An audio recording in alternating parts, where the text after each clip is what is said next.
ओम श्री गणेशाय नमः। ओम नमः शिवाय। षष्ठो अध्याय महाप्रलय के स्वरूप का वर्णन और विष्णु की उत्पत्ति।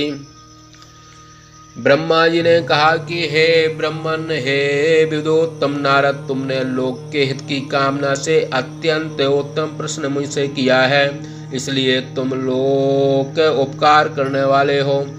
जिस विशुद्ध शिव तत्व के सुनने से सारे संसार का पाप नष्ट हो जाता है, वह शिव तत्व मैं तुमसे कहता हूँ। वस्तुतः शिव तत्व एवं शिव के अद्भुत रूप को यथार्थ रूप से न तो मैं जानता हूँ और न विष्णु ही जानते हैं, फिर दूसरा कोई किस प्रकार जान सकता है। महाप्रलय काल में जब सभी स्थावर जंगम नष्ट हो गए थे, उस समय सूर्य ग्रह एवं तारागणों से रहित होने के कारण यह सब तमोमय था।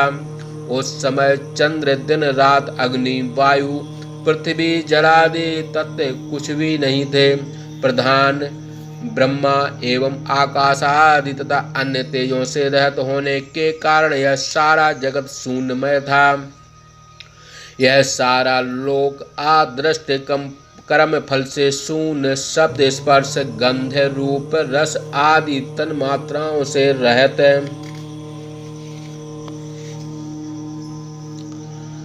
एवं दिशाओं से भी शून्य था। इस प्रकार सूची भेद घोर अंधकार में केवल एक ब्रह्म की सत्ता थी, जिसे श्रुति में एक अद्वितीय सत्य कहा गया है। उस समय सद सत्य से परे केवल एक अनिर्वचनीय ब्रह्म ही था, जिसे योगी लोग अपने हृदय आकाश में ध्यान से देखते हैं, जो मन, वाणी एवं इंद्रियों के द्वारा कभी भी दृष्टिगोचर नहीं होता, जो नाम रूप तथा वर्ण से रहित है, जो स्थूल तथा सूक्ष्म भी नहीं है, हर्ष, दीर्घ, गुरु एवं लघु से रहित है, जिसमें उपचय वृद्धि तथा अपचय विनाश आदि नहीं होते, जिसे बारंबार चकित होकर श्रुति अस्ति पद से स्तुति करती है, जिसे विज्ञ लोग सत्य, अनंत, ज्ञान, परानंद, परममय, अपरमेय, अनाधार, अविकारी, अनाकृति, निर्गुण, योगी, गम्य, व्यापक, अद्वितीय, निर्विकल्प, निरांभ, निरंजन, निरुपद्रव, अद्वितीय, अनादंत, अविकास एवं चिदात्मा आदि संज्ञाओं से संज्ञा रहित होने पर भी विकल्प रूप से कहा करते हैं। उस अद्वितीय महापरमात्मा को कुछ काल के अनंतर द्वितीय की इच्छा हुई। फिर उस अमूर्त ने अपनी लीला से मूर्ति की कल्पना की। वह कल्याणी मूर्ति सर्वेश्वरीय संपन्न, सर्वगुणोपेत, सर्वज्ञानमयी, सभी में निवास करने वाली, सभी स्वरूपों को धारण करने वाली, सबको देखने वाली, सब कार्य संपादन करने वाली, सर्ववंद्या, सर्वाद्या और सबका संस्कार करने वाली थी। इस प्रकार शुद्ध स्वरूपा एवं सर्वेश्वरीय संपन्न मूर्ति का निर्माण कर वह अद्वितीय, आदंत से रहित, सर्वाभासक, चिदात्मक, परात्पर, सर्वज्ञ एवं अव्यय स्वरूप ब्रह्म अंतर ध्यान हो गया। उस अमूर्त सर्वव्यापक में पर तत्व की मूर्ति सप्त शिव हैं। उन्हीं को आधुनिक तथा प्राचीन विद्वान ईश्वर कहते हैं।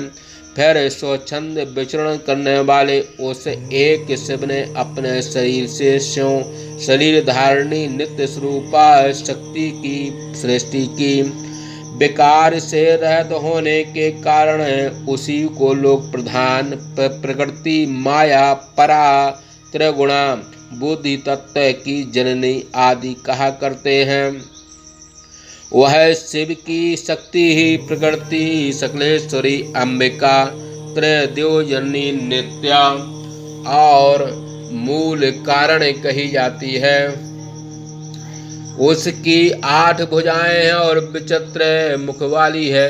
उस कल्याणी के मुख की कांति पूर्णमासी के सहस्त्र चंद्रमा के समान परमोज्ज्वल एवं आह्लाद देने वाली है।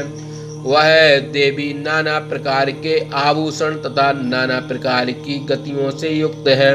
उसके नेत्र फूले हुए कमल के समान अत्यंत विशद एवं मनोहर हैं और वह देवी अनेक प्रकार के अस्त्रों को धारण करने वाली है। वह आचनत तेजो युक्त सर्व कारण एवं अकेली है और माया का संयोग होने के कारण वह अनेक हो जाती है। जो शिव तत्व पुरुष रूप है वह शिव शंभु एवं ईश्वर कहा जाता है। उसका कोई भी ईश्वर नहीं है। वे सिर पर गंगा भाल पर चंद्रमा धारण करने वाले तथा त्रिलोचन हैं। उनके 5 मुख 10 भुजाएं हैं। वे त्रिशूल धारण करते हैं। कपूर के समान गौरवर्ण शरीर में भस्म का लेप किए और प्रसन्न चित्त हैं। उस काल रूपी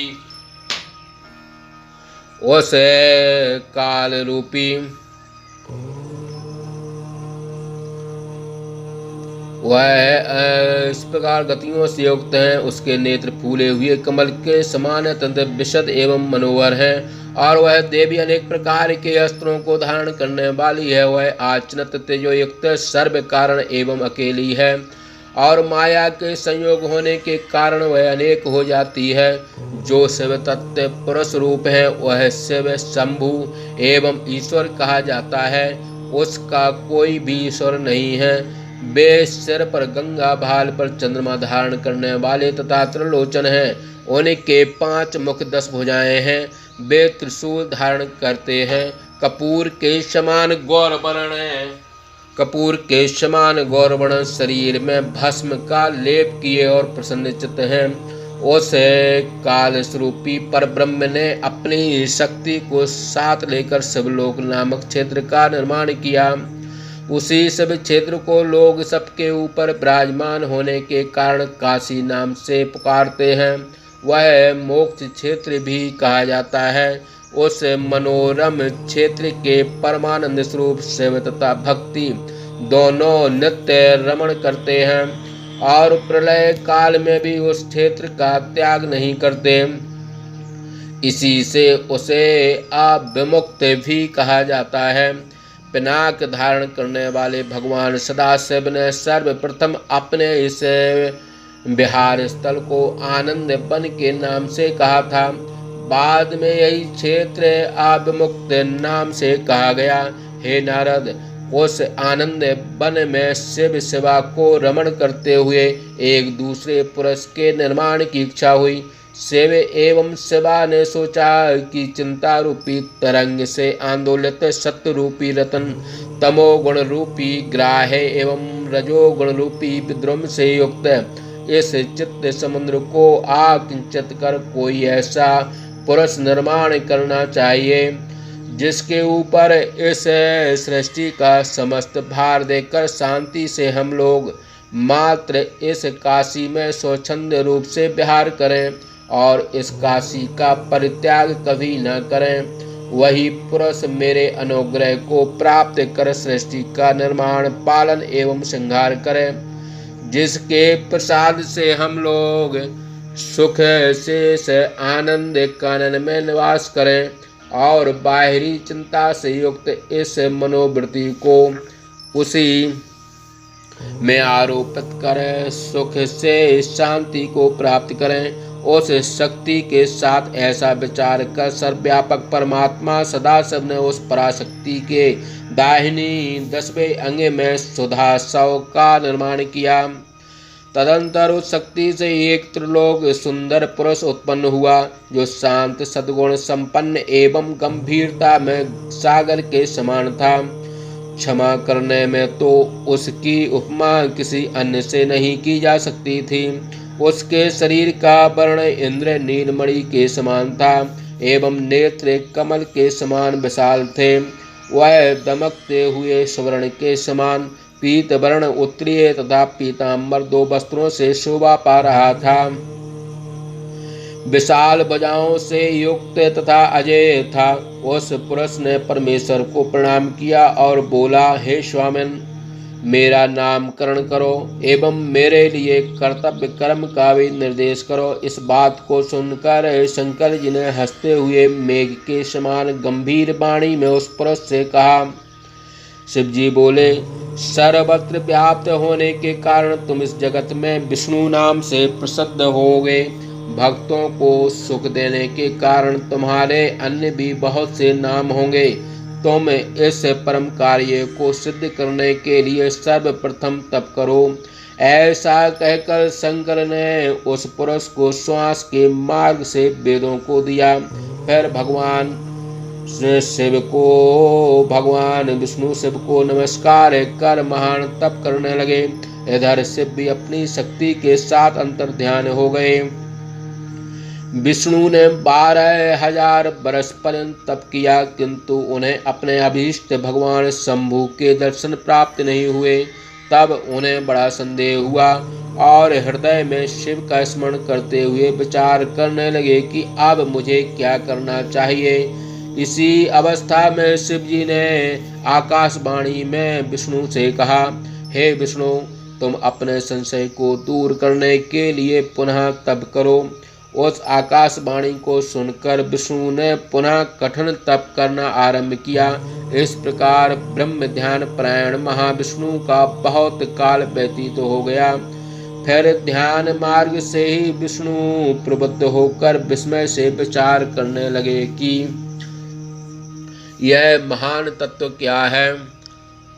उसी समय परिश्रम के कारण शिव माया की प्रेरणा से विष्णु के शरीर से जल की धारा निकलने लगी। हे महामुने, वह जल की धारा समस्त शून्य में व्याप्त होकर ब्रह्म रूप में परिणति हो गई, जिसके स्पर्श मात्र से पाप का नाश हो जाता है।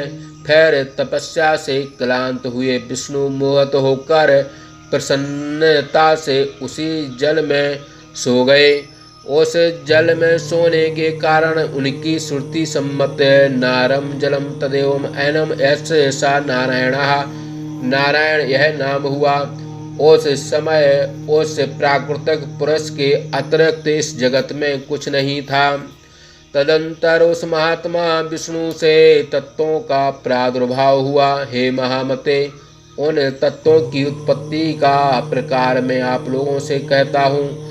श्रवण कीजिए। सर्वप्रथम उत्पन्न हुई प्रकृति, उस प्रकृति से महान, उस महान से तीनों गुण, फिर उन तीनों गुणों के भेद से 3 प्रकार का अहंकार उत्पन्न हुआ।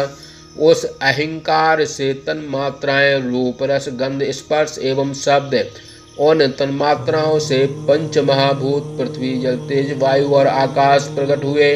और उसी अहंकार से 5 ज्ञानेंद्रियां तथा 5 कर्मेंद्रियां, नेत्र कर्ण नासिका जिह्वा त्वचा, 5 ज्ञानेंद्रियां, वाणी हाथ पैर गुदा एवं उपस्थ, ये 5 कर्मेंद्रियां उत्पन्न हुई। सूत जी कहते हैं कि हे ऋषि सत्यम, इस प्रकार हमने तत्वों की उत्पत्ति पूर्वक संख्या का वर्णन किया। पुरुष के बिना ये सभी प्रकृति के जड़ रूप कार्य हैं। इस प्रकार शिव की इच्छा से इन 24 तत्वों का एकीकरण कर विष्णु ब्रह्म स्वरूप उस जल में सो गए। इस प्रकार शिवदत्ती भाषा टीका से महापुराण के अंतर्गत रुद्र संहिता के प्रथम सृष्टि खंड में विष्णु उत्पत्ति वर्णन नामक 6वां अध्याय समाप्त। बोलिए शंकर भगवान की जय।